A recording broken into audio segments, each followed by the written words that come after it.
So just covering off on some of the things that have been happening at the big end of town in the mining sector. Tom Sartor covered off on Wednesday really well in the morning meeting, just going over the fact that Rio is selling the coal and allied business to Yancoal. Just looking at it from Rio's perspective, so they're essentially selling it for Aussie 3.3 billion.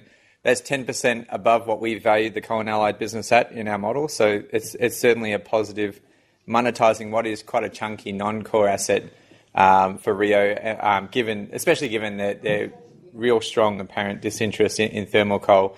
So bringing that value forward and onto the balance sheet as a liquid resource is obviously a much stronger position than holding onto it, even if it is a non-core part of the business. So yeah, it's all in all a good deal. No change to our valuation at this point until the deal is successful, given there are a few conditions, including a shareholder vote. So still a hold on Rio. With BHP, exactly a year ago, we published a note, a very different tone, but almost the same headline.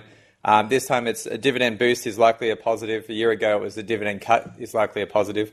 The complete 180 in terms of where they are in the cycle, where the business is and how it's going in terms of its capital resources and cash flow.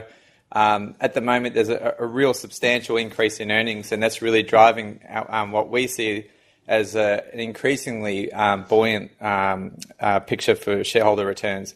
So a year ago, where you had earnings at 1.2 billion, we're now looking at our estimate for FY17 of 6.4 billion.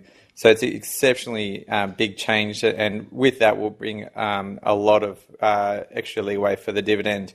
So they report in February, so we look forward to that. In terms of changes we've made to our earnings across the business, the real big change was actually just in realised prices, much stronger than what we had marked down in our model. So things like iron ore and hard coking coal obviously had exceptional half, and that really brought with it big changes in our earnings. But also copper, that started to really surge late in that half, and we didn't fully capture it in our forecast either. So a number of changes to the model, which we've outlined in the report.